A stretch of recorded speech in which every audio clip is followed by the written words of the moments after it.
Hello everyone, this is part 38 of What If Naruto Meets the Nine Tails Early, and I hope you guys enjoy this video and to like, to subscribe, to share, and check out the playlist, to see more comment down below. Now let's start the intro. They call me a god. They call me a god. They call me a god. Join my membership, the perks are great. It's in the description. Tsunade was right, the resort she had recommended to the Konoha 12 and the Sand Trio was amazing. They arrived, hungry and exhausted, after traveling non-stop since being kicked out of Kumo. Not to mention, Neji was still suffering from a pretty bad headache from having the seal used on him. At first, they were a little depressed that it would take an hour for their meal to be prepared, but a quick bath before dinner instantly put that to rest. There was something about the mineral content of the springs that just made them so relaxing and soothing.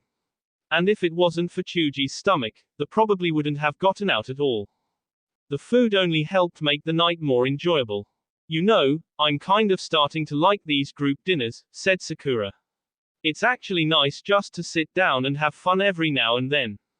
Yeah, and that means we should piss off Kumo more if this is what we get for doing so, commented Naruto, earning a laugh from most of the table. Speaking of which, what do you think happened to everyone else?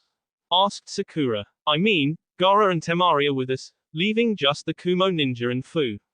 I honestly don't see that Goyaku guy moving any time soon after what Naruto did to him. Naruto grinned and rubbed the back of his head. Well, it's not my fault he went berserk, defended the blonde. Anyways, I still can't believe you guys did that to Kumo.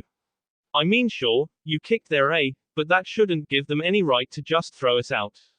That was most unyouthful of them, commented Lee.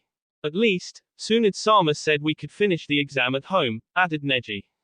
Yosh. I look forward to testing my youth against any one of you. Exclaimed Lee. That's the spirit, Lee, called out Guy from the next booth over where all the Jonin were sitting. Oh brother, said Tenten, face palming herself. Anyways, Sakura's right. Stuff like this is enjoyable and it's kind of like what we did after the second exam. Even Sasuke had to agree with that. This was rather relaxing and best of all, he no longer had to worry about screaming fangirls as Ino had given up on being a fangirl. Yeah, I'd suppose the only one missing would be Fu. She seemed like a nice girl. I really hope she does well, said Hinata. Oh my god, that flying ability of hers was so cool. Said Ino. I wonder how she does that. Munch, maybe we could visit her, Munch, in Taki-some, Munch, day, Chuji said, while stuffing himself with food. Naruto, you okay? Asked Hinata. The moment Chuji mentioned Fu and Taki, Naruto tensed up for some reason.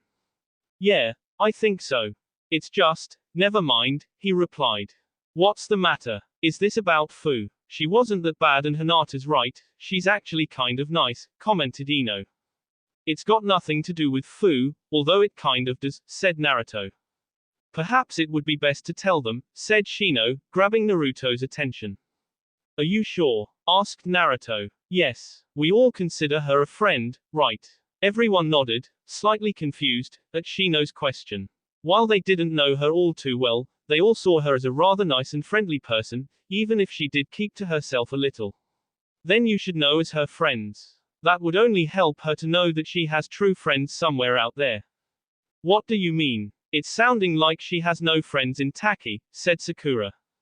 Sakura, you remember that mission? You know, the one that went horribly wrong. We had to escort Shibi, the leader of Takagakure, back to the village, said Naruto. Yeah, I'd rather not, but what does this have to do with Fu and not having any friends? Asked Sakura. Shibi was the only person in Taki she could call a friend, until Orochimaru had to be a bastard and take him away from her. In Taki, she has no friends and everyone hates her. They see her as something else, something that she carries and that they all fear, said Naruto. Why is this conversation sounding familiar? Asked Sakura. Yeah, it's like we just had it a month ago, only Naruto was referring to himself. Wait, you don't mean? A few people suddenly realized what Naruto was referring to. They had in fact heard this conversation before. Naruto had told them practically the same thing when he told everyone that he was a Jinchuriki. Gaara's the Jinchuriki of the Ichibi, I'm the Jinchuriki of the Kyuubi. But you all knew that, said Naruto. Fu is in fact, the Jinchuriki of the Nanabi. Actually, that's where she gets her flying ability, kind of like Gaara's sand and my regeneration. To say everyone was stunned would be an understatement. It was at this time when the Jonins joined the conversation after hearing the word, Jinchuriki. She's really a Jinchuriki? Asked a surprised Kurenai. Naruto and Shino both nodded. Now that you think about it, that explains the incident back in the Konoha prelims when that red chakra began to emerge, commented Kakashi. Damn, if her life is as bad as yours was, then I can't help but feel sorry for the poor girl, said Kiba. Is there anything that could be done to help her? I can't imagine having to live in a village where everyone hates you, asked Tenten. Both Naruto and Gaara shot her a look. Sorry. I actually wish there was. If she were a normal ninja, there would be more options, but if she's a Jinchuriki, then that makes things much more complicated, said Asuma. What the hell do you mean? How does being a Jinchuriki complicate things? Asked Kiba. It just does. Most of the people in a village simply see us as the plague and want us to disappear, explained Gaara. However, there are those, usually in a position of power within the village, that will never let that happen. To them, we are nothing more than ultimate weapons, and they won't let us get away. That's just wrong. How could people be so unyouthful? Asked Lee. I'm sorry, but it's true. There are even people in Konoha that would have tried to turn me into a mindless weapon had it not been for Sandaime Jiji, explained Naruto. At some point in time, Jiraiya had explained to him that an old politician out of a hawk named Danzo had tried to turn Naruto into a soulless puppet to be used as a weapon. Needless to say, Naruto wasn't happy to hear that there were actually those kinds of people in Konoha, but he began to understand the reason why his agreement with the Kyuubi was being kept a secret, even if the secret was slowly getting out, but those who knew were trusted friends. As for why the rest of the village wants to get rid of us, it's because they see us for what we contain, not who we are. We live our lives, wondering why everyone hates us, searching for something to fill the emptiness. That loneliness is enough to drive one insane. But all you need is that one person. Someone to open up and show you just an ounce of compassion. I consider myself lucky because I have all of you, and you've even opened up to Gaara here. But Fu, she's got no one, explained Naruto. Wow, just wow, said Kiba. No one could ever imagine Naruto to be so deep. Hinata tightened her grip on him. She knew his pain to some extent as her entire family had practically shunned her when she was younger. It was Naruto that kept her going and not giving in. Sasuke was also aware of how that pain felt after his entire clan was M. After that, he was alone, and thought that no one understood his pain. As such, he kept everyone out and some people began to avoid him until Naruto came along and he began to open up. While it wasn't to the same extent as Naruto, both of them had a small understanding of what Naruto was talking about. The only person who could say that they had it worse was Gaara, and that was because even his own family had tried to kill him. Asuma-sensei, is there anything we can do for her? Asked Ino. Without straining relationships between our two villages, no. And even then, I doubt Taki would let us help her. Not to mention, no one from our village has even set foot in Taki and they don't go about allowing outsiders into their village, said Asuma. Don't get me wrong, I want to help, but this is an incredibly complicated situation now. They desperately wanted to help their new friend. They didn't care if she was a Jinchuriki. She seemed nice and there was no way she could be worse than Naruto. They realized that she would return home and suffer. Any bonds that she may have formed over the past month would not be allowed to grow. And that was the most likely scenario. The entire Konoha 12, the Sand Trio, and their senseis wanted desperately to help the poor girl, but found that they would be powerless to do so unless some bizarre twist of fate occurred. After a very relaxing night, and some deep conversations, the entire Konoha caravan was waiting outside the gates to Nagastachi, with the exception of two individuals. Where is that Gaki and his perverted teacher? Shouted Tsunade. I think I know where Naruto is, I'll go find him, Hokage-sama, said Iruka. Tsunade gave him a quick nod. Tsunade-sama, you do realize where we are, said Shizune. Tsunade face-palmed herself. Shizune, Sakura, have a stretcher ready. That pervert had better not be doing what I think he's doing. Tehehe. Very nice, yes very nice indeed. The ladies here are perfect, said Jiraiya with a perverted smile on his face. This research will be perfect for me to start on my next book. Jiraiya had hit the peeping gold mine at the city's largest hot spring. The girls in the hot spring were some of the prettiest he had ever seen, and the assets were just what he needed for the inspiration to get started on his new book. But if there was one that truly caught his attention, it was this one woman. Jiraiya couldn't make most of her appearance out due to the steam from the spring. However, the one thing he could see, which was the most important of them all, was her rather large sea. If he didn't know better, he would say it was almost as big as Sunad's. And then said woman began to move closer to the hole he was peeping through. That's it, come a little close. Let Jiraiya get a good look at you. Oh yes, you'll be perfect inspiration for the main woman in my next book. As she got close, Jiraiya could better make out the feminine beauty that was coming towards him. Oh yeah, that figure is just her S4. It's just like Sunad's. And that innocent smile on her face, so sweet and cute, just like Sunad. And those B. Oh damn, she's a fine lady indeed. I'd say her C might even be as big as, oh crap. Before Jiraiya could turn and run, a fist came through the wall and into Jiraiya's face. Pervert. There were a few shrieks coming from inside the hot spring, but once the other women realized what Sunad had done, they were thanking the busty Hokage.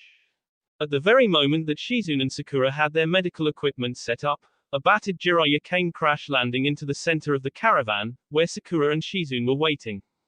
Naruto! Shouted Iruka, looking for his favorite blonde student. Thankfully, Naruto wasn't too hard to find.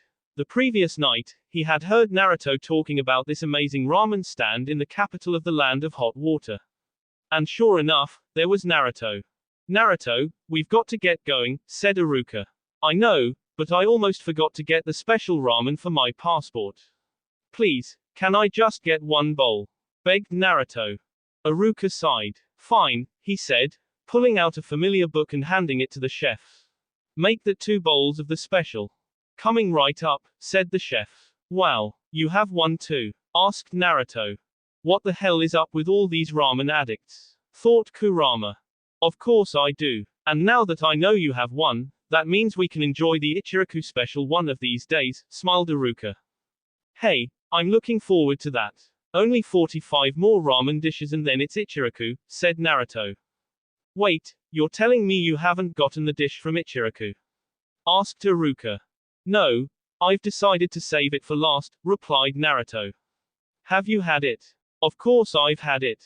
And before you ask, no, I will not tell you. You're just going to have to wait until you finish the rest of that book, lectured Iruka. I know. It'll only make it so much better. Can you at least tell me this though? Is it better than the Uzumaki-style ramen Tuki makes? Asked Naruto. You have no idea. I will say though that it is so much better than anything I've ever tasted, said Iruka. Sadly, that only made Naruto's mouth drool. He couldn't wait. Finally, after some waiting, the chef set their bowls down and Iruka and Naruto shared their first ramen in what felt like months. What really stood out with this ramen was the broth. The water used in the broth actually came directly from a special spring in the mountains, just north of the city, and gave the ramen a rather unique, yet delicious flavor. After finishing their ramen, Naruto and Iruka returned to find a very bruised Jiraiya and a satisfied Suand. Naruto already knew what happened. After the few small distractions, they were off, back to Konoha. The caravan of travelers arrived in Konoha in the evening of the following day. Sunad was impressed that a group of that size was able to travel with such speed. Thankfully, the civilians that were accompanying them were assisted or carried by the shinobi of the group, allowing them to travel at the pace that matched the rest of the group. In a sense, it was good to be back in Konoha after spending a month in Crazy Town. You're all dismissed. I want those of you participating in the exams to be in my office at 3 p.m. tomorrow afternoon and I'll fill you in on the arrangements that have been made.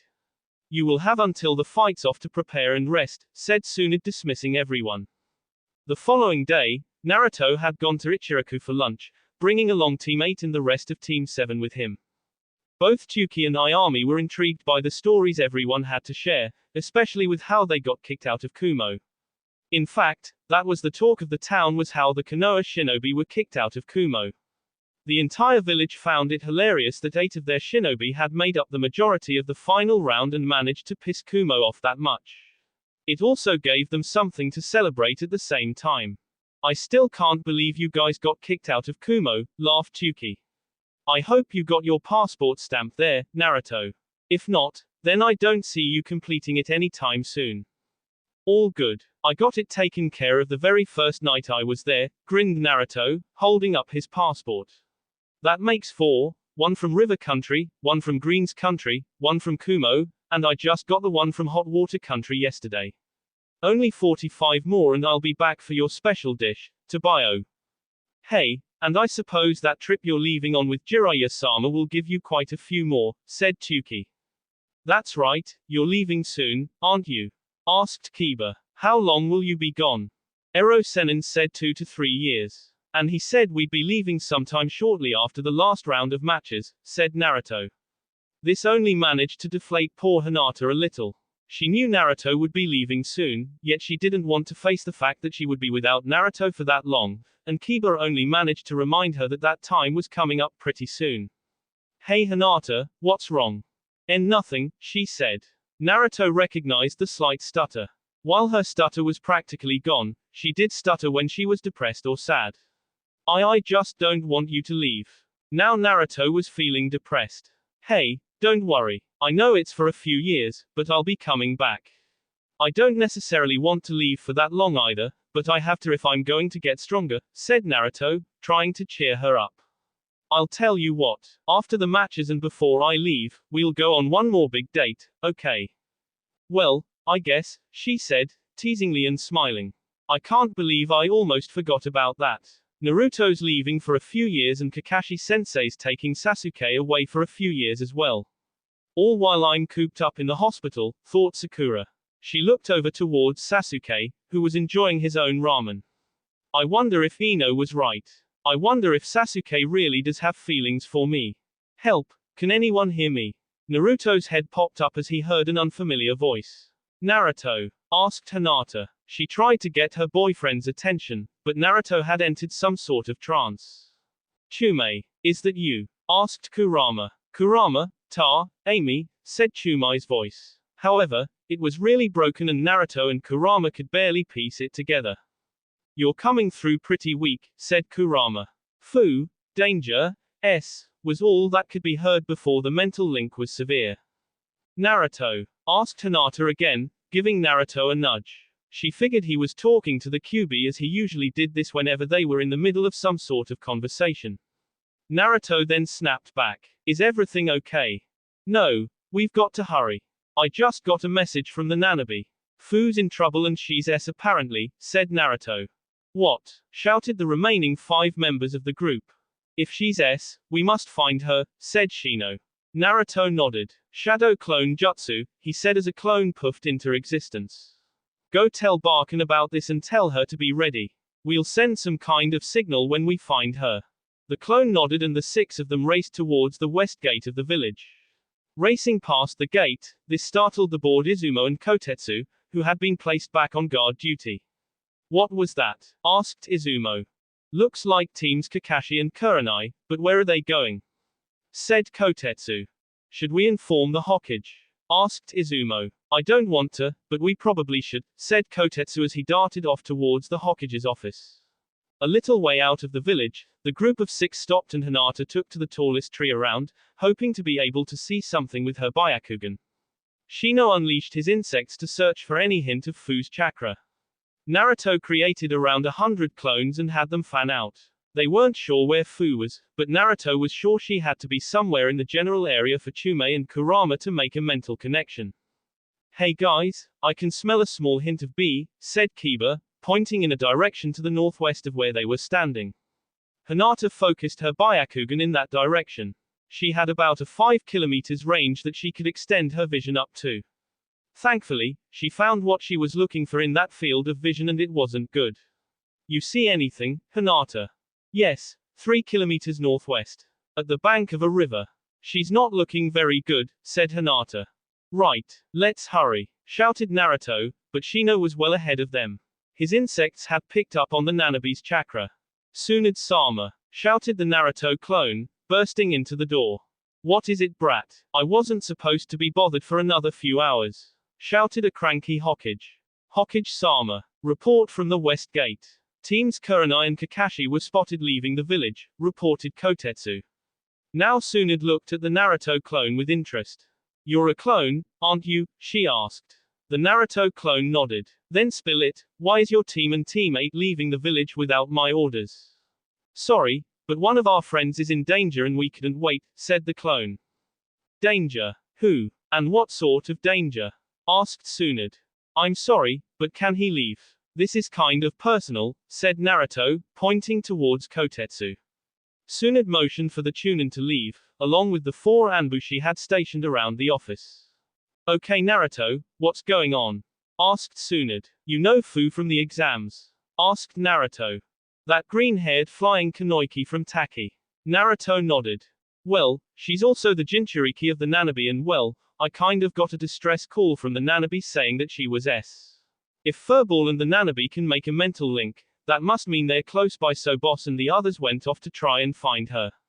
He said to be ready for some sort of signal when they do find her, explained the clone. Please, she's a friend of ours since the exams. We can't let her S. Tsunade sighed. Fine. Shizune. She barked. A few moments later, Shizune came barreling through the doors, carrying Tonton. Prepare a medical squad to head out at the first signal. Tsunade-sama, what exactly are we looking for? Asked Shizune. A friend is injured and Naruto's gone to find her. I don't know what the signal is, just look for anything unusual, said Tsunade. Hi, said Shizune as she bowed and left to get the medical squad prepared. You're lucky, brat. I'll let you and your friend's actions slide this time because I know you're doing it for a good cause, but I don't want you racing out of the village without my approval again, got that? Asked Tsunade. I won't do it again and I'm sorry, but I couldn't wait, said the clone before dispelling. There, shouted Hinata as the 6 of them came into a clearing on the side of a river. Lying along the bank of the river was a certain green-haired girl that they were looking for. Being the medic, Sakura was the first one over as she began examining Fu. The girl was in really bad shape with 2 kunai embedded in each side of her upper back, a third one on the back, just below the rib cage, and a 4th one lodged into her stomach. Not to mention, she had what appeared to be a broken nose as if someone had punched it. How is she still alive? These injuries should have killed her and Taki is a good day and a half up the river, said Sakura. Kyuubi says it's probably because of the Nanabi. While she doesn't have my regeneration, the Nanabi's struggling to keep her alive, said Naruto. Is there anything you can do? Asked Sasuke. I don't know. She's fading and I don't know if normal medical jutsu will be enough, said Sakura. Wait, use my chakra, or actually Furball's chakra. That might be enough to heal her. It was enough to heal the hole in Sasuke's sea after those sound freaks were K. As he said that, a one-tailed cloak enveloped him, definitely surprising Kiba and to a smaller extent, everyone else. So you really do seem to have control over the Kyuubi's chakra, said Kiba. Naruto nodded. Like I said earlier, he's not what everyone thinks about him, replied Naruto. Naruto, come over here. I'm going to try and channel your chakra into her wounds. At the very least, we can stop most of the bee, but she needs to get to a hospital if she's going to have any chance at living, said Sakura. Naruto came over and placed his chakra tail over Fu's wounds as Sakura did her best to guide the chakra to where it needed to be. Kaiten, Great Dragon Fire Jutsu! Shouted Sasuke as he shot a giant plume of fire, shaped like a dragon's head upwards towards the sky. Hopefully they see that. I'll send another one up in a few minutes. A few minutes passed and Sakura had done the best she could on the wound to Fu's stomach. He now moved upwards to heal one of the wounds in Fu's shoulder, which most likely punctured the lungs. What the hell happened to you? Asked Sakura to herself. I don't know, but if any of those bastards in Taki did this to her, they're going to pay, threatened Naruto. It's amazing she's been able to hold on this long, said Sakura. At this time, Sasuke sent up another fire dragon flare. If the medical corps were coming they should be here any minute now. Like I said, it's the Nanabi. She may not give her the same regeneration powers as the Kyuubi, but she's most likely the thing that's keeping her alive right now, said Naruto. As Sakura finished up on the right shoulder, she moved down to the wound that most likely punctured Fu's liver. Naruto. Sakura. They're here, said Kiba as he could smell the medical team getting closer. A few seconds later, Shizune and 2 other field medics appeared at the river bank. Sakura hurried to get some patchwork done on the liver and the other shoulder before Shizune and the other medics took off towards the hospital. A few hours later at the hospital, all 12 members of the Konoha 12, Sand Trio, the Jonin senseis, Jiraiya and Aburame Shibi were waiting in the waiting area of the hospital when the operation light turned to green, indicating that surgery was over. A few minutes later, Shizune emerged wheeling a gurney table with Fu lying on it, a good sign that she would survive. Tsunade followed shortly after. How is she? Asked Sakura. She'll live, but it was a close one. Your clone was probably right, Naruto. If you guys hadn't left immediately, it might have been too late, said Tsunade. So what's going to happen to her? Asked Kiba. That was something that all of them wanted to know. Let's talk about that in private, Tsunade said, leading them into a private meeting room. Jiraiya activated the privacy seals for the room. So thanks to the loudmouth blonde over there, you all know that he is the Jinchuriki of the QB and I think you all have a better understanding of what really happened on that night. But that's not why we're here. As I'm sure you've all been made aware of, thanks again to a particular loudmouth blonde. Hey, pouted Naruto. Fu is the Jinchuriki of the Nanabi. We also believe that is the reason she survived her injuries, explained Tsunade. Now, I am making this an S-rank secret. None of you are to discuss Fu's status as a Jinchuriki with anyone else. I'll leave, who should know, up to her and myself. Now, because of her status, that makes what'll happen to her a little foggy. But I do have some suspicions. She won't be going back to Taki though, will she? They all hate her there. Exclaimed Naruto. As I said, I don't know what her future holds. We are going to have to wake up and hear from her what exactly happened. Once we know what happened, we'll go from there, said Tsunade. The politics surrounding Jinchurikis are tricky. You can probably attest a little to that, Naruto. Naruto's head lowered. Yeah, I know, replied Naruto. She'll probably be awake in 2 or 3 days. I'll call you in when that happens. Now, you're all dismissed, but those of you in the exams can meet me in my office, said Tsunade. The 9 Chunin hopefuls proceeded to Tsunade's office in the Hokage Tower, finding an irritated Hyuga Shinji waiting outside. Naruto nearly gagged at the sight of him, and just about everyone else there wanted a piece of the Hyugaza after the stunt he pulled on Neji. Tsunade led them inside her office to discuss the terms of the next round. Right, sir, I have made the necessary arrangements for the exam. They will be in 5 days from now, starting at 1 p.m. in the stadium. Now, I have some good news. While our final exams consist of an elimination tournament, which would mean Neji and Temari are unable to continue, I was able to persuade the Shinobi Council that since the exam originally begun under Kumo's rules, we should continue to follow the format that Kumo uses.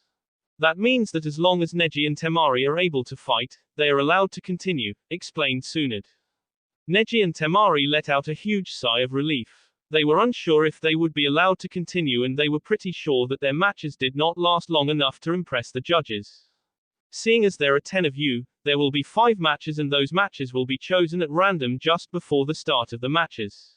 I will say, some of you have already secured your promotion and some of you will need to convince the judges a little more. I suggest you all prepare to fight your hardest. You have until the match is off to prepare and I recommend using your time wisely. I will see you in the stadium in 5 days. Outside the tower, everyone went their separate ways, leaving Team 7 to themselves. If it ain't Kakashi's brats. Team 7 turned around to see Zabuza and Haku standing behind them. Haku, Zabuza, exclaimed Naruto, greeting the former demon of the hidden mist and his apprentice. Hear you guys pissed of Kumo pretty bad. Nice job, complimented Zabuza. I also heard you kicked that Goyaku bastards are pretty hard. Hey, we might have done something like that, grinned Naruto. So what have you two been up to? Haku and Zabuza lifted their sleeves to reveal a red Anbu tattoo, indicating that they had made the hunt a nin division of Anbu. We were afraid our first assignment would have to be to hunt you 3 down after you bolted out of the village, said Zabuza, reaching for his sword. Team 7 let out a nervous gulp before Zabuza released his grip.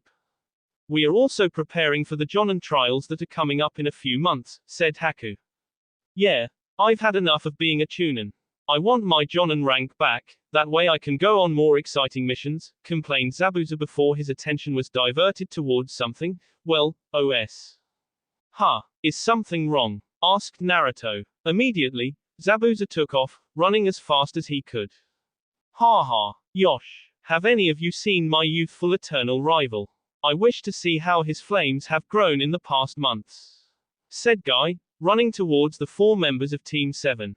Everyone's sweat dropped. All of them decided to see Zabuza a break this time and point towards the direction that he didn't go as Guy ran off proclaiming about youth.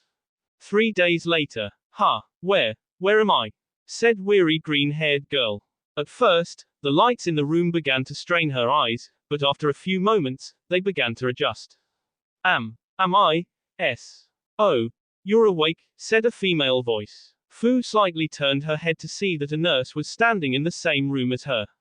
That's good, the Hokage will want to know. Is there anything you need first? Hokage, am I in Konoha? Fu thought. Yes, we're in Konoha. It was pure luck that I managed to get a hold of Kurama before it was too late, said Chume.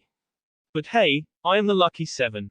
How did I? Asked a still weary Fu.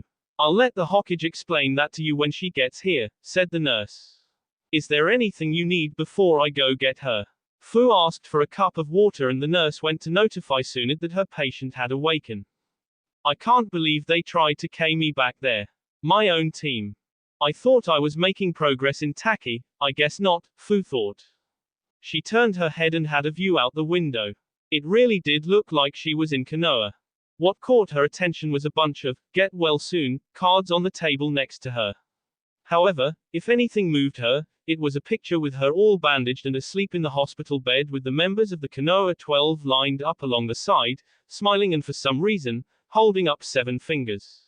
Immediately, she recognized the 7 fingers as a sort of code. Basically that and the smiles amounted to something like, we know, and we don't care. We're your friends no matter what. Friends. I actually have friends here. People who don't want me to disappear or s. There are actually people who really do care for me here. I really am aren't I? Thought Fu as she laid back in the bed. About 30 minutes passed. The nurse had returned once more during that time and informed Fu that the Hokage would be down shortly. It was then that Tsunade came through the door. So, how are you feeling? Asked Tsunade. Sore, but, is this a dream? Am I asleep and asked Fu. Am I really in Konoha? Tsunade chuckled a little at this. No, you're not and last I checked this isn't a dream, said Tsunade. If it was, then Jiraiya would have given up on peeping already. Huh? Asked a confused Fu. Never mind. Hopefully you'll never find out, but sadly I doubt that, said Tsunade. Do they know? Asked Fu, pointing at the framed picture. Yeah, Naruto told them. He thought they wouldn't look at you any different, and I think he was right, said Tsunade, giving Fu a lot of relief. They're a special bunch of kids, I'll give them that. So it's true. They really are friends, she thought. Tsunade gave Fu a quick look over. You guys can come in now. She shouted towards the door. At that time, all 12 members of the Konoha 12, their senseis, and even the Sand Trio came into the room. Thankfully, Fu's room was large enough to accommodate all of them or else they would be cramped. It was a warming sight as she could say that there were people who cared about her for the first time since her late grandfather figure. Hokage-sama, what's going to happen to me? You're not going to send me back to Taki, are you? Asked Fu. This was something she was worried about as she didn't want to go back. Suin sighed. That'll depend on what exactly happened that landed you here. You're a Jinchuriki, which could complicate the situation, which is why I need to know every detail on what happened. I promise I'll try to make something work, but I need to know. Fu began to tell her story, although it worried her to no end. It sounded like there was still a chance she could be sent back to Taki, something she most definitely didn't want. Flashback. 2 days had passed since the end of the first round of fighting and things around Kumo were beginning to calm down. As both Suna and Konoha had been kicked out 2 days ago, the Raikage thought it would be best if he just made the final round of the exams between Kumo ninja only.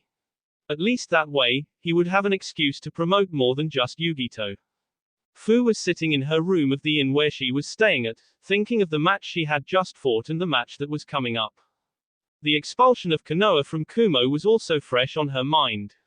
They had been some of the first people to treat her normal.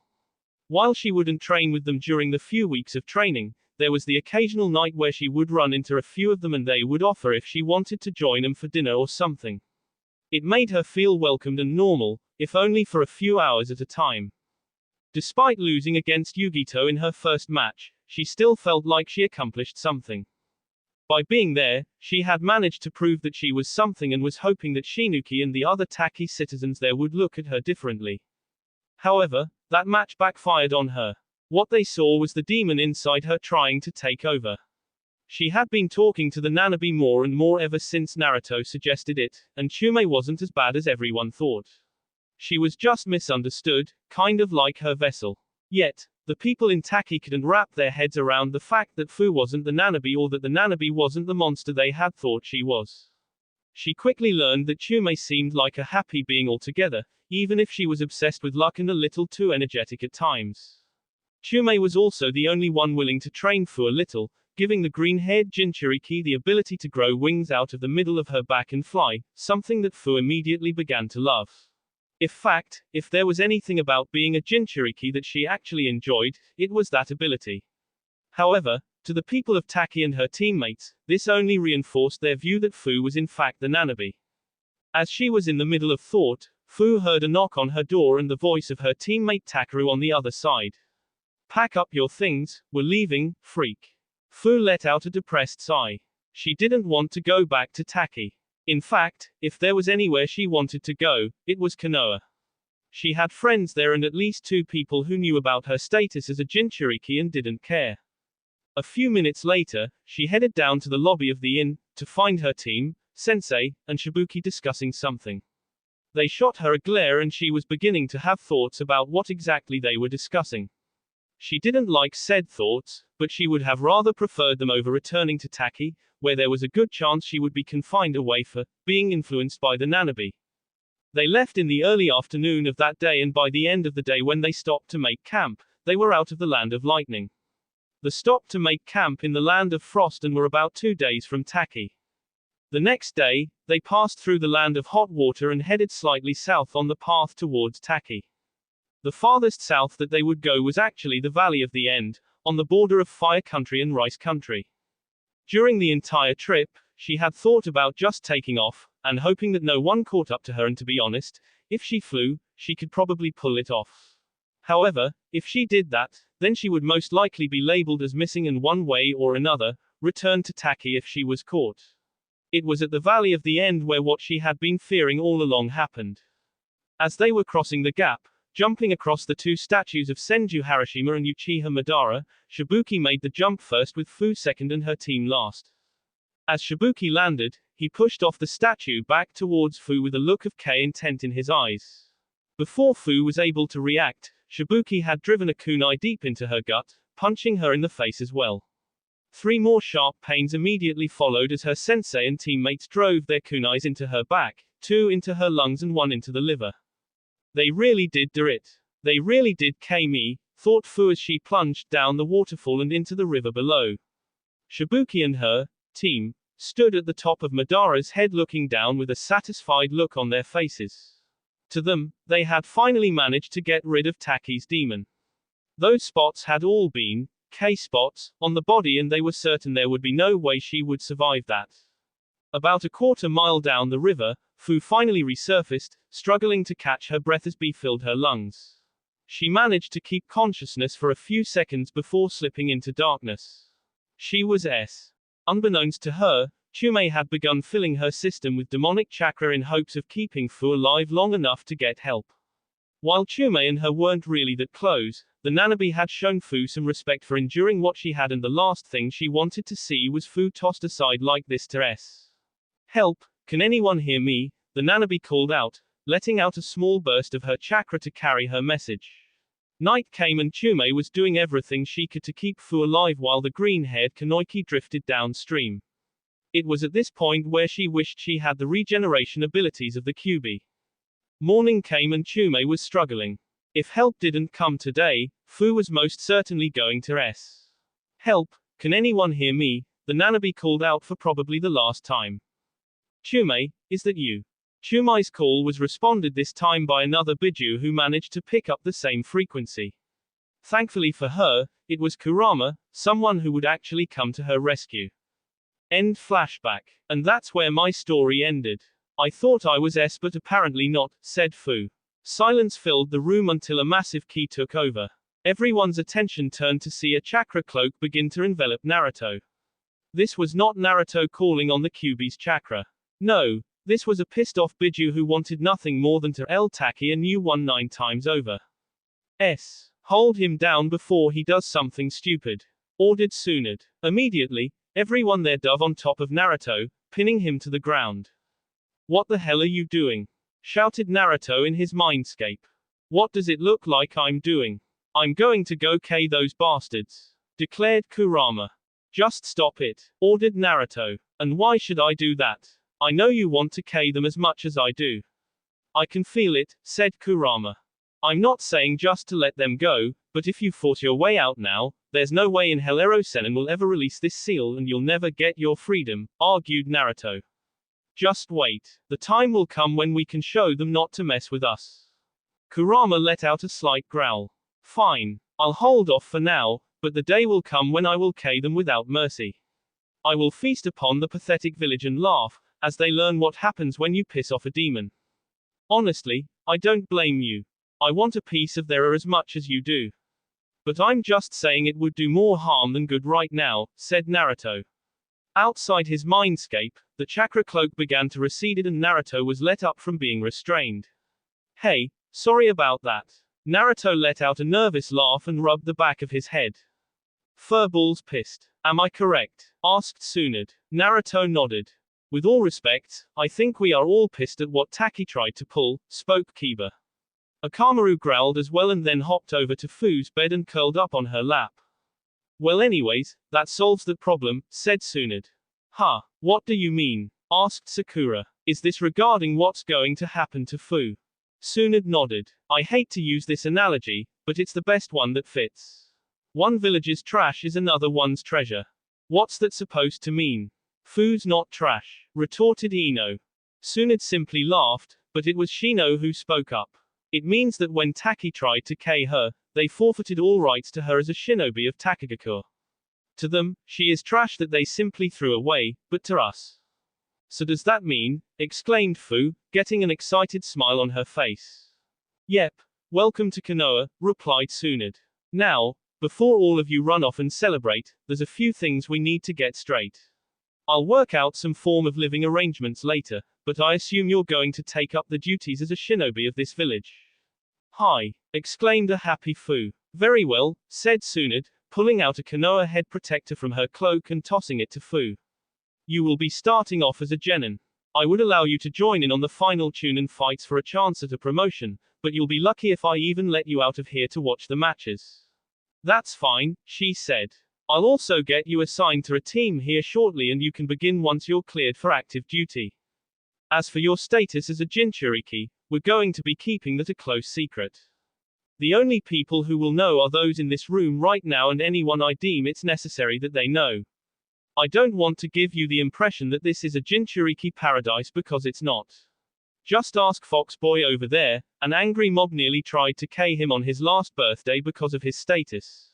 Although I will admit that things are getting better for him.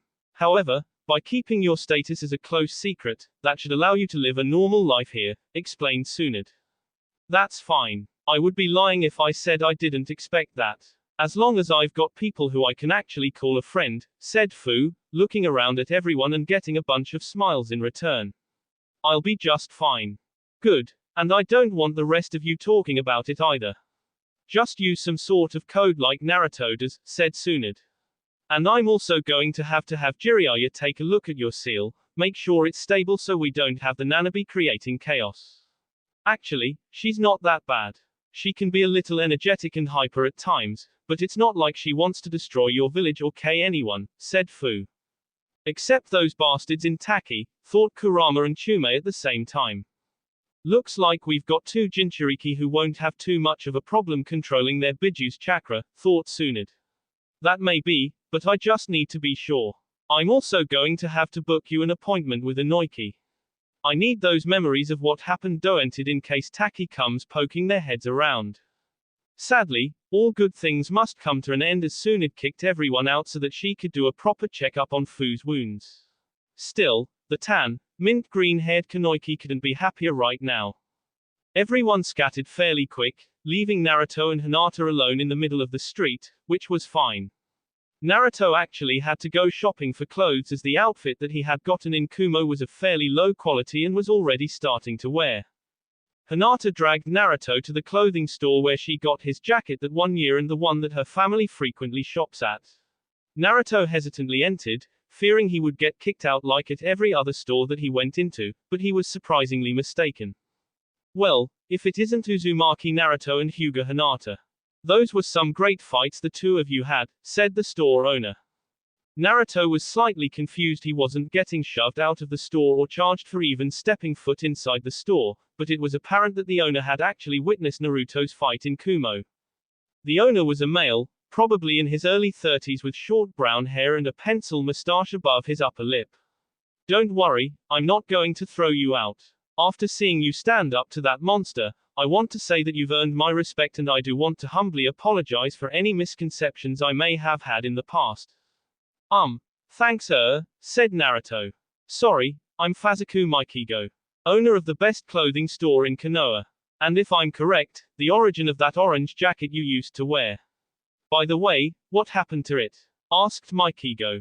It kind of got destroyed when I took an acid ball for a friend in the exam, said Naruto.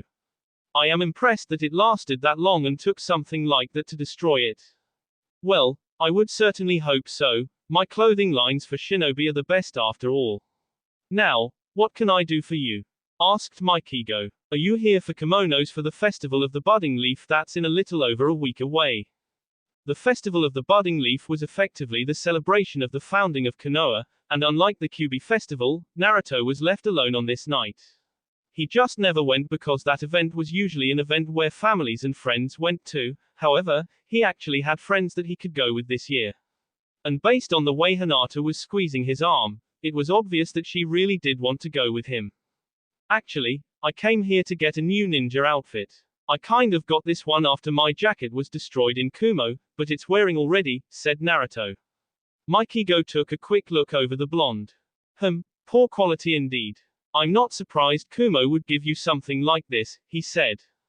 I was wondering if you have this same outfit, only one that won't wear away, asked Naruto. I think I can hook you up with something, said Maikigo as he went in the back room of the shop. At that time, Naruto's eye was drawn to a kimono display, in particular a certain design that was also his size. It was a burnt orange kimono with a black flame pattern at the base that faded into the rest of the kimono. It wasn't a formal kimono or something he would wear if he was ever invited to dinner with Hinata's family. It was a more casual design, perfect for festivals.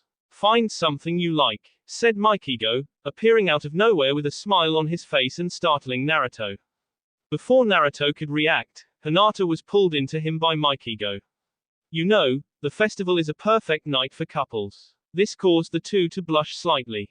Well, I don't know, said Naruto hesitantly. You see, I'm kind of leaving sometime soon after the final matches, but I don't know when. Naruto then did the one thing that will make any man sick be, he looked down at Hinata with her round, pleading eyes and what appeared to be the beginning of a tear. Fine, I'll talk with Ero-Sennin and make sure we're not leaving till after the festival, sighed Naruto. Hinata wrapped herself around Naruto with a big smile on her face.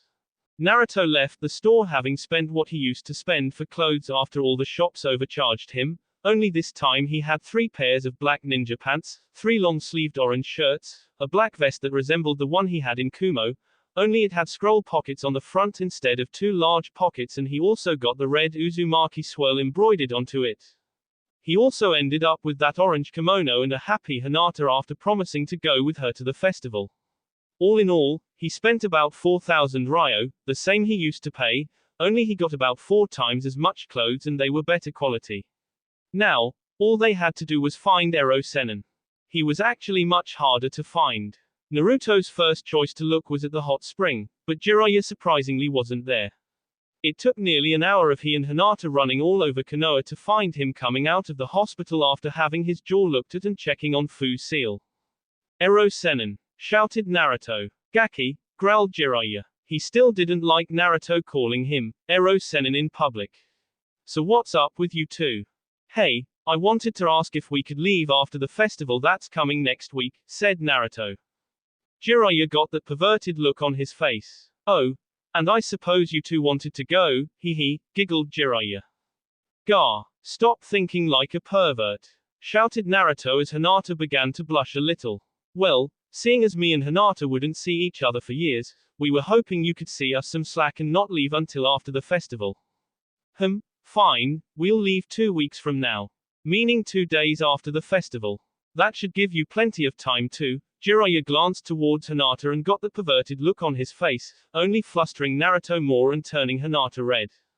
Damn pervert, thought Naruto. The following day, Fu was sitting in her hospital bed. The doctors had said that she was healing good, and that there was a good chance that she would be permitted to attend the finals in 2 days. She was slightly disappointed that she wouldn't get to participate, but that disappointment completely vanished whenever she turned her head to either look out the window or look over at the stuff on her bedside table. The picture and get well cards were signs that there were people who actually cared for her, something she had lost when Shibi had S.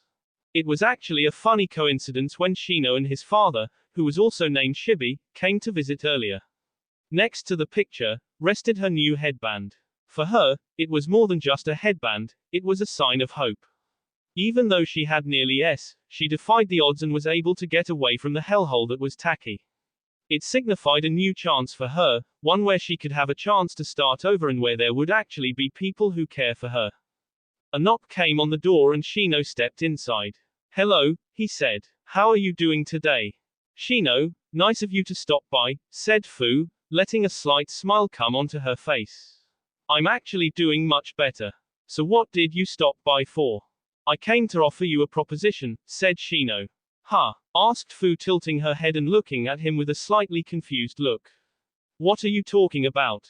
"My clan would like to offer you a place to stay at our compound," said Shino. "Huh? And why would they do that?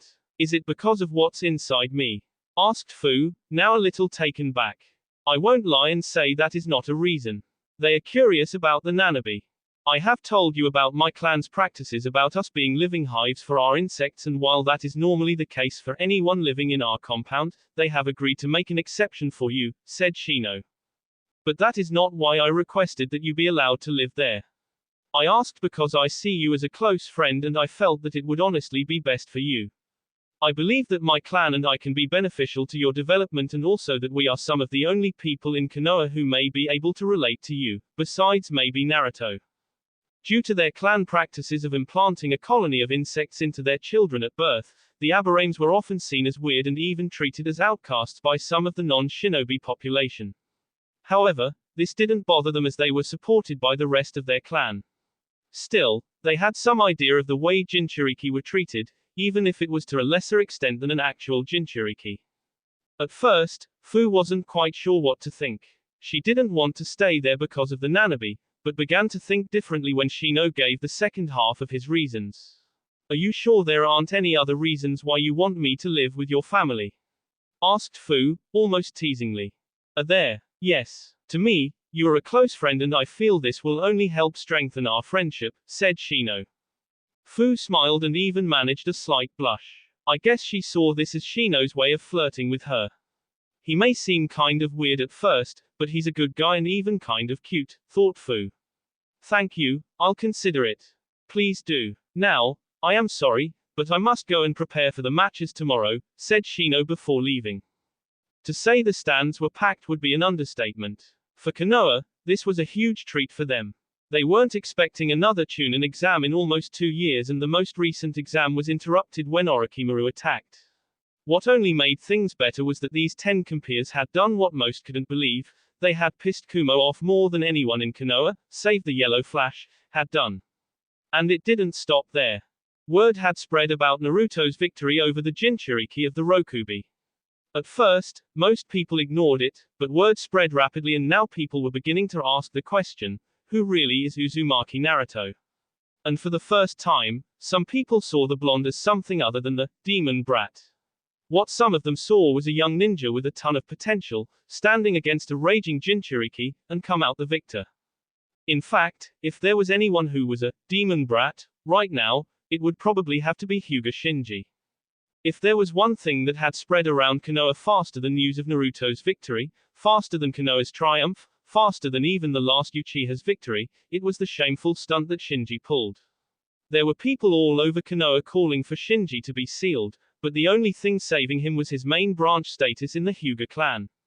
Of course, the main branch Hyugas always get away with everything. Over in the Lord's box, there were already some preliminary bets going around, even before the matchups had been generated. Most of Lords in the area had dropped everything they were doing to come and watch these exams. After all, who wouldn't pass up this opportunity to gamble with one another? The energy in the stadium suddenly erupted as the 10 Chunin candidates were led onto the field. The time that everyone had been waiting for had arrived. The 10 candidates arrived in the middle of the arena and turned to face the crowds as Genma walked onto the field to begin. Congratulations all of you. You all accomplished something that even I never thought would happen, Genma said to the compeers. Now, you all know the rules. These will be one-on-one matches. Anything goes, but the match ends when I say it ends. As there are 10 of you, there will be 5 matches. Genma held out a sack in front of everyone. In here are 10 numbered balls. Each of you will draw one, and that will determine the matchups. The sack was passed around and everyone took their ball. Now, starting with 1, please read your numbers off. 1, said Shinji. 2, said Hinata. 3, said Sakura. 4, said Temari. 5, said Lee. 6, said Neji. 7, said Shino. 8, said Gaara. 9, said Naruto. 10, said Sasuke. Very good, said Genma. The matches will go as followed. Match 1, Hyuga Shinji vs. Hyuga Hinata. Match 2, Haruno Sakura vs. Sabaku no Temari. Match 3, Rock Lee vs. Hyuga Neji. Match 4, Aberrane Shino vs. Sabaku no Gaara. Match 5, Uzumaki Naruto vs. Uchiha Sasuke. As Hiashi was moving to his seat, he found himself confronted by the 3 Hyuga elders. Hiashi didn't like this. He could tell the elders were up to something. Hanabi, why don't you go and find our seats, he said, motioning to Hanabi. And so what do I owe this pleasure to? You 3 aren't up to anything, are you? Come now Hiashi, what would make you think that? Asked Harabi, shaking his son's assumption aside. In the spirit of this event, we felt it would be more interesting to make this match more than just fighting for some silly promotion. Hiashi could definitely tell something was up. He wasn't the Hyuga head for nothing. He knew how to read people, and right now, the Hyuga elders had trickery and deception written all over their faces. However, he decided that he would at least hear him out. What is it that you have in mind? Asked a cautious Hiashi. We feel that if Hinata is not able to win this match, then she is not worthy of being in the main branch. While we initially agreed to wait until she was 16, we saw this as a good opportunity to measure her potential. Surely you must agree that if she cannot win here, you would just be wasting your time on her over the next 3 years, said Moriko. So that's the game they are playing, thought Hiashi. This was simply another one of their ploys to brand Hinata. What do you say, do we have ourselves a wager? Asked Aro. That will be all for this video. Be sure to like, subscribe, share, and comment down below for more videos. Goodbye.